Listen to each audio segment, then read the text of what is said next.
It is time for our Upcycling Academy. Laura De Barra and John Amabile, interior designer, are with us to tell us how to give a new lease of life to those things around the house. We're talking about tiles and plastic bottles today. Tiles. So, I mean, are we talking about tiles, John, that are still on the wall, or they're spare tiles? What are we talking about here? Well, I'm thinking about spare tiles, not tires for one, spare tiles. And my very first school woodwork class was to make a chopping board. So you had to bring in a spare tile. Luckily, we were having our bathroom tile at the time, so you took a tile in.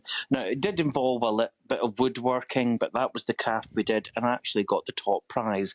And we made like a trivet or like something to sit hot on, to save your worktop.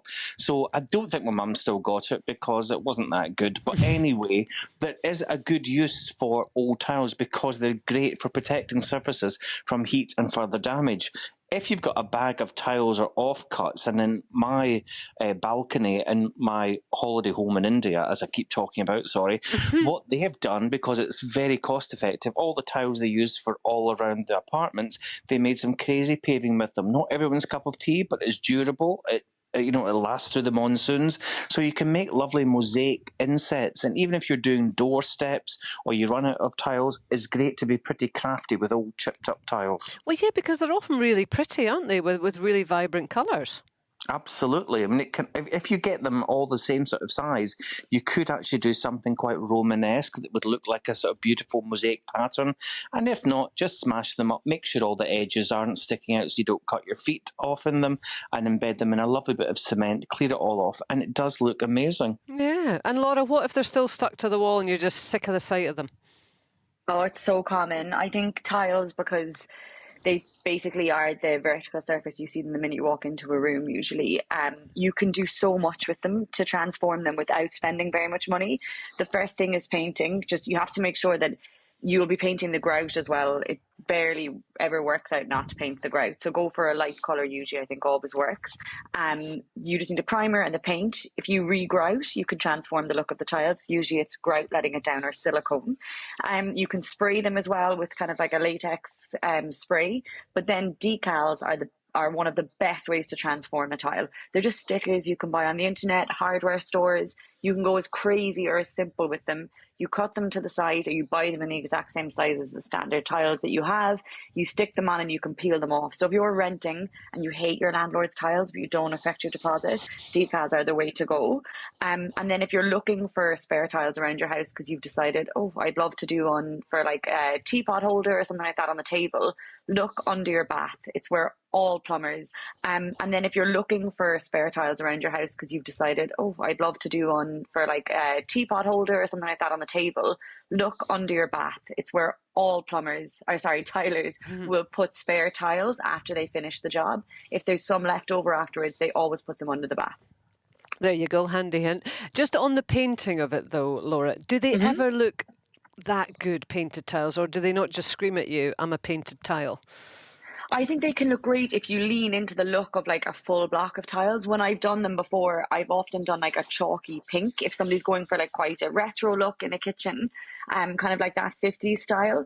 If you want to go for the modern look that a lot of people are doing at the moment, the kind of chalky, how would you call it? It's kind of like that boho look. You can go for an off-white. If you make the tiles matte, it doesn't look as painted as if they're a gloss. Right. And if you do you redo the grout afterwards? No, what you'd do is you'd clean everything down. The grout you'd have to paint as well. You can painstakingly go through painting just the tile, but because the edge of a tile is actually porous, it usually will give you an uneven line. Right. So usually it's the kitchen splashback that you do, or an area in a shower.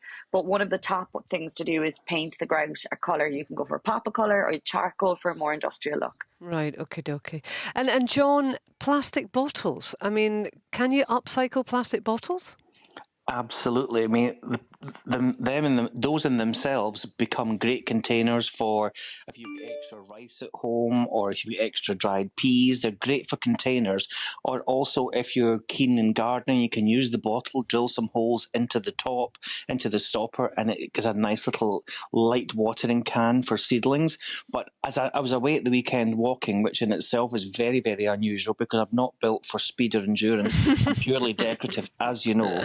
And along every post at this lovely walk, they'd use these upturned clear drinking bottles with the sides cut out, and they'd put little dog poo bags in them. And I thought that's really good because, well, again, getting caught short, not Aberdeen Beach this time, and certainly not in Snowdon with all the amount of human bits and bobs that were found on the railway track. I think it's a great idea because it's something that contained, and it was clear, you couldn't really see anything. They'd used a cable tie, and it made me think, gosh, that'd be quite good for just general containers, waterproof outside, good for dogs, good for containers, even keeping your old shopping bags in them. So they can be great, and still as containers. But I've seen them used, turn them on their side, put some ears on, 4 little feet. You can use the cork, make it into a little piggy bank for kids. It could be a great craft object. Basically, there's actually no end to what you can do with a plastic bottle. Even, you'll be no stranger to this, the dimpled bottom. The dimpled bottom of a water bottle or a Coke bottle or any of these bottles, if you cut them, it actually creates little divots, and they're actually great for holding small things like back of earrings, small pieces. You could spray them different colours. Right, You can tear them up. It's actually a nice little shape that you can use, and it's already formed in the plastic. So basically, I think there's so much you can do with plastic bottles. I'm actually quite obsessed. Yeah, well, it's funny. I mean, talking to the pair of you over the past few weeks, Laura, it's really made me think that a lot of this is a mindset, and us, having to adopt. And when I say having to, I think it's something that we should welcome. Just a new mindset and just looking at things differently. Yeah, I think like you're talking today about how different things are from when we were young to now. Like my grandmother wouldn't have let anything go out of the house without it being repurposed, getting one last use from it. And I think we went through a stage where people thought that sustainability and upcycling and repurposing wasn't, I think it's quite glam. I think it's amazing. I think it's a really fun thing to do. I think it's something that it takes a lot of consideration, and it's a clever way to kind of like use things that are in your home. So like with the bottles, like you can bottles can really help you in a playroom. I know a lot of my friends who have small kids are always like, it's never clean. But if you put them on the side and take a slice out of them, you can make little dividers for toys, pencils. You can use them as dividers for books as well. If you put them into a shelf for lighter books, you just cut them at an angle. But then one of my favorite uses for them is, when you get a big sack of dog food or washing powder, like you get a bigger value pack and they don't always come with a little spade.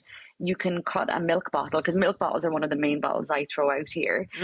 You can cut them into a little trowel. So you cut it at an angle from the handle, and it turns into, and you can mark on the trowel how much is a serving or how much is a portion of the dishwasher, the washing machine powder you need. So I do think it is just, if you have something that you think you throw out a lot, Google repurposing milk bottle, for example, and you'll see so many ideas. Some won't be for you. Some might be a bit kind of not in your taste or for your use. Like I don't have kids, I'm not going to do the playroom one.